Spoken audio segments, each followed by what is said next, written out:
Good evening, colleagues. Welcome to the meeting of the Council. Please be seated.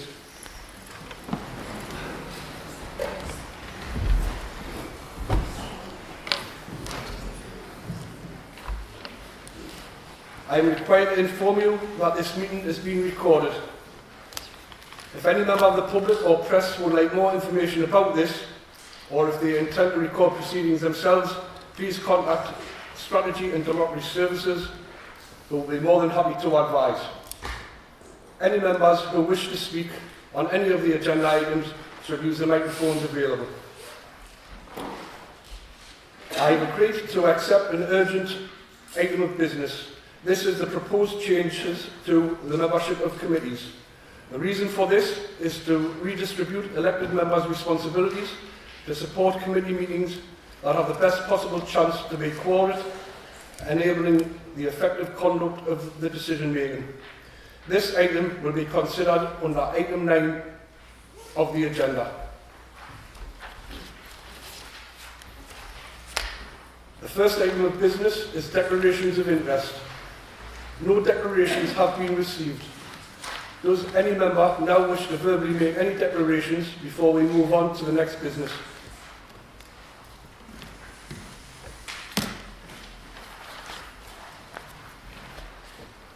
The next item of business is the minutes of the annual meeting of the Council of the 15th of May 2018. Are they accepted as a true record? Agreed.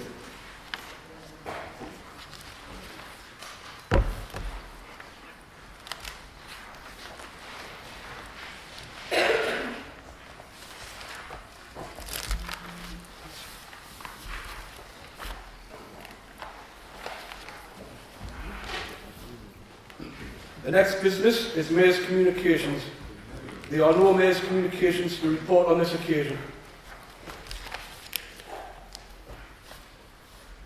The next business is to consider a report of the Corporate Director, Children, Adults and Health and Partners in Practice.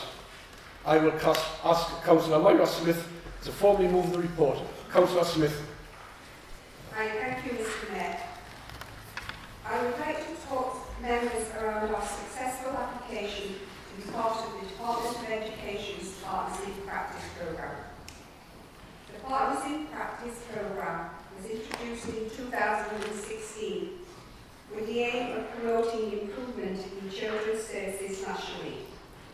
All local authorities with a consistently good Ofsted judgment were invited to apply, and in March this year, South Tyneside was accepted as one of 15 partners in practice nationally.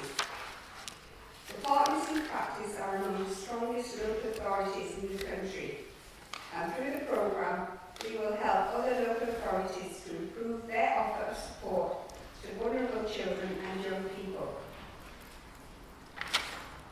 To deliver the programme, South Tyneside have entered into an alliance with North Tyneside, and they are collectively known as the Tyneside Alliance. Our bid for the Partners in Practice programme was split into two parts. The first based around our proposals for sector-led improvement, which looks at how we will help and support failing authorities on sustained practice improvement, and the other part was for innovation funding. Our innovation project is called The Workplace, and is a project aimed at helping care leavers into successful employment. The Tyneside Alliance has committed to work with up to 10 local authorities over the next 2 years who are identified as struggling, and we will share our learning from our own improvements in children's services, as well as help them to understand what works for their children. The Workplace will bring together a number of services for care leavers, including social care support, job centre, connections, and our employment and skills team. We hope that by bringing together a number of services into an integrated hub, we will hopefully help our care leavers to reach their full potential. The Partners in Practice programme will also give South Tyneside the opportunity to work with the Department of Education to shape national policy. This prestigious programme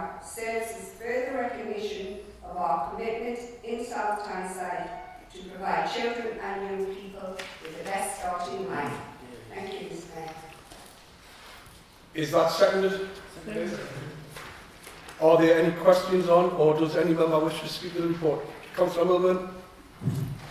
Thank you, Mr. Mayor. I think this is a very, very good report. Clearly, a lot of hard work is gone into this to hit the standards and with the good offset. On the back of this, from the government, we're getting £1.9 million to South Tyneside over 2 years. Thank you. Does any member wish to speak? Is the motion agreed? Agreed.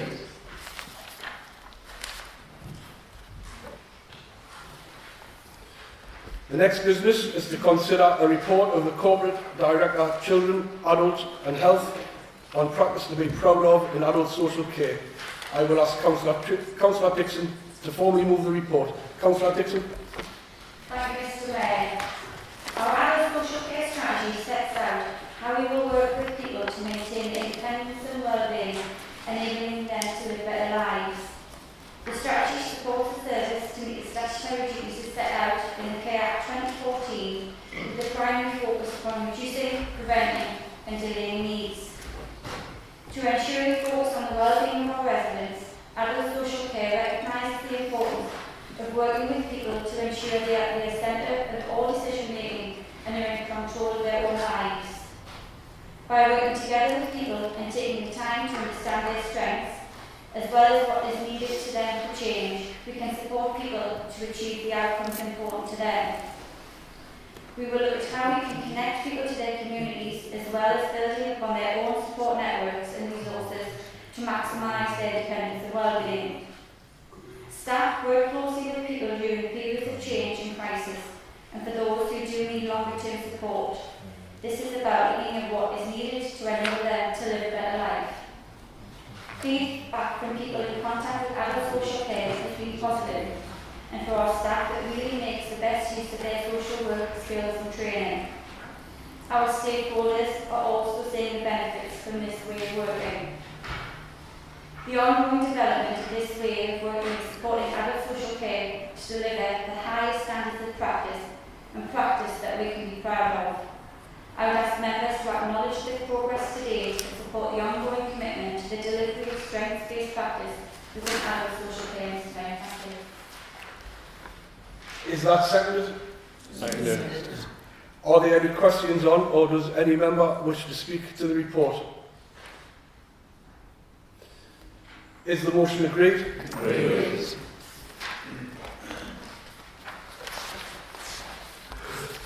The next business is to consider a report of the Head of Legal Services on the Local Pension Board, appointments for the period of 2018-19 to 2020-21. I will ask Councillor Ian Malcolm to formally move the report. Councillor Malcolm.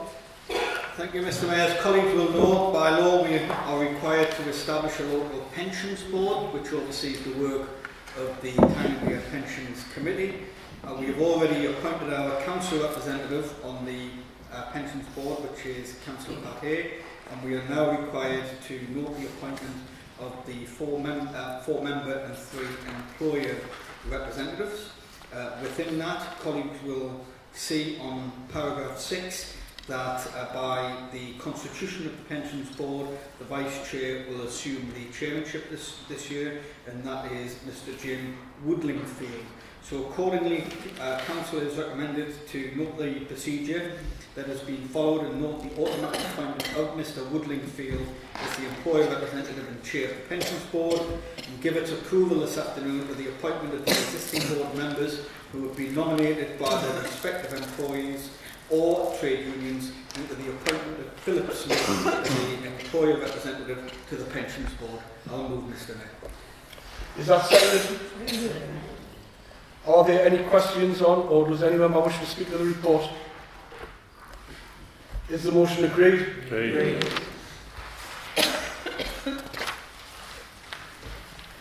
The next business is to consider a report of the Finance Director giving an update on procurement initiatives. I will ask Councillor Ed Malcolm to formally move the report. Councillor Malcolm. Thank you, Mr. Mayor. This report to Council is to update members on key procurement initiatives undertaken by the Corporate Procurement Service. The corporate procurement service was established in 2010 as part of the strategic partnership with BT South Tyneside. There has also been a recent update of the procurement procedure rules, including the inclusion of the Modern Slavery Act 2015 in all our major procurements and tenders, the provision to deal with in-house award decisions and a cabinet approval process where these exceed £500,000, an increase in the procurement thresholds for goods and services up to the OJO, that's the official journal of the European Union, £181,000, and further flexibility to benefit local suppliers. Supply South Tyneside is an initiative to maximise the amount of the Council's third-party spend to local suppliers to support the regeneration of the borough and local businesses. In addition, there is support from our business investment team working with local suppliers and procurement to improve their chances of winning council contracts, and there are a number of Meet the Buyer supply engagement events planned this year.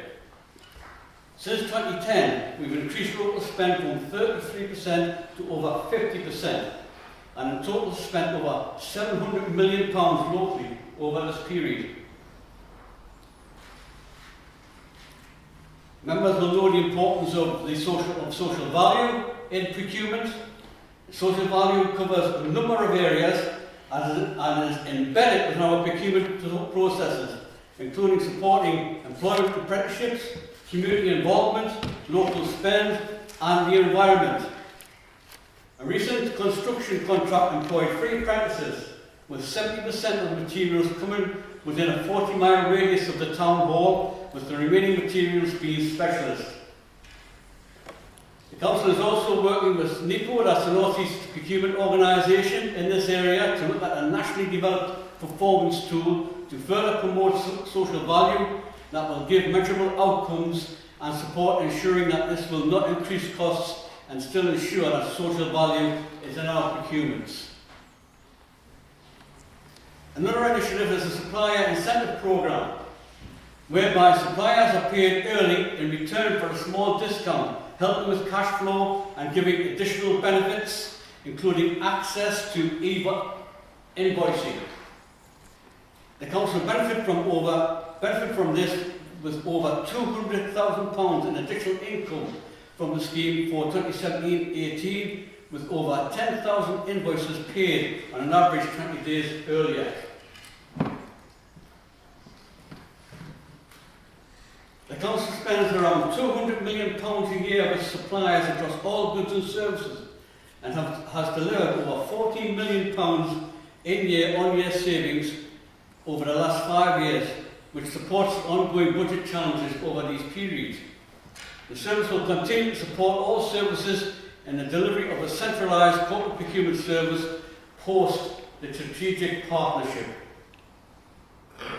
The procurement service are currently working with services looking at potential areas where we could utilise use of outcome-based procurement, which will involve more intensive engagement with the market to allow them to have a greater input in the scoping of our specifications.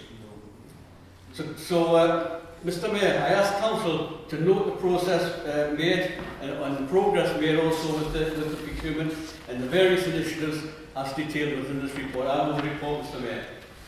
Is that seconded? Seconded.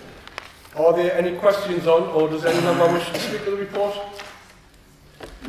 Is the motion agreed? Agreed.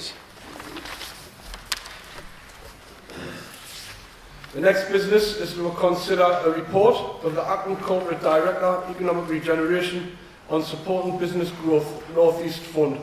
I will ask Councillor Andon to formally move the report. Councillor Andon. On the 18th of May, South Tyneside Council hosted an event to launch investment funds to the value of £120 million to local businesses and provide an opportunity for SMEs to find out about the funds and meet the fund managers. The event, held at Jarrell Hall, attended by close to 50 businesses, was a great success and was attended by the Minister for Small Business, Andrew Griffiths, who is a great friend of one of our MPs, Steve Hepburn, as well as the European Investment Bank's Vice President, Jonathan Taylor. The North East Fund, supported by the European Regional Development Fund, will offer a range of investments, including equity, debt and mezzanine funding in the North East LEP area, which covers South Tyneside, as well as County Durham, Gateshead, Newcastle, North Tyneside, Northumberland and Sunderland. It builds on the successful Finance for Business North East, a similar financial instrument using ERDF and European Investment Bank investments established in 2010. It's interesting to note that partners in the region opted not to join a wider Northern Powerhouse Investment Fund, preferring to create a successor fund based in the North East, utilising existing expertise and infrastructure developed under the Finance for Business programme.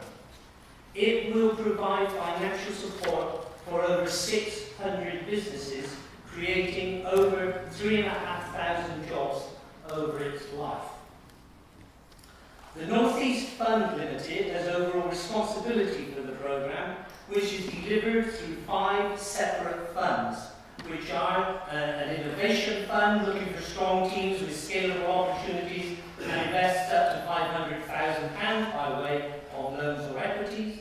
The venture fund can invest up to £1 million at any stage in the business life cycle.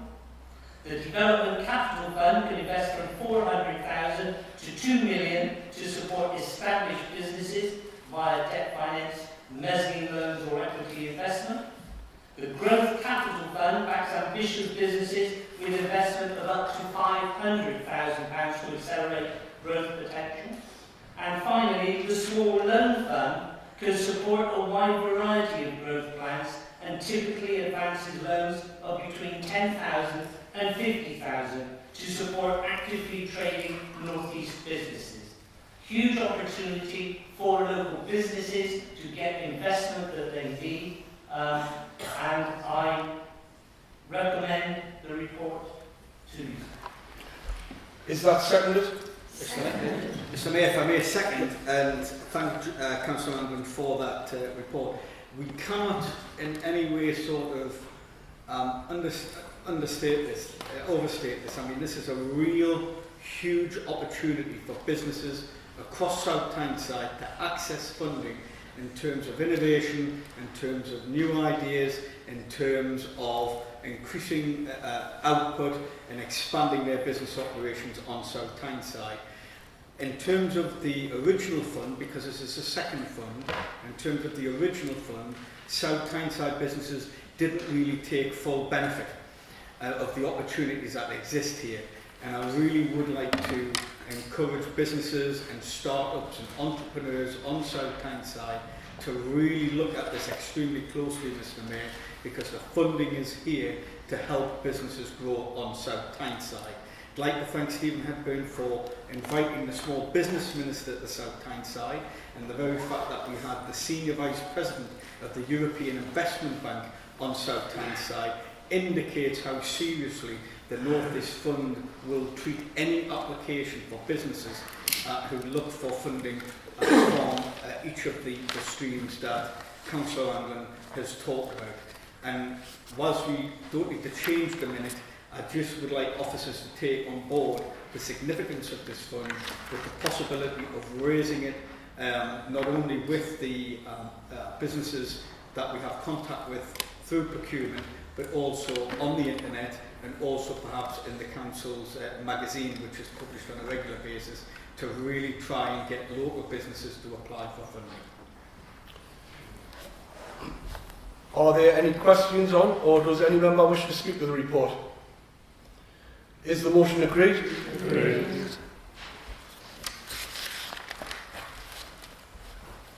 The next item of business is to consider proposed changes to committee membership, which I have already agreed to take as an urgent item. I will ask Councillor Dixon to move the changes. Councillor Dixon? Yes, thank you, Mr Mayor.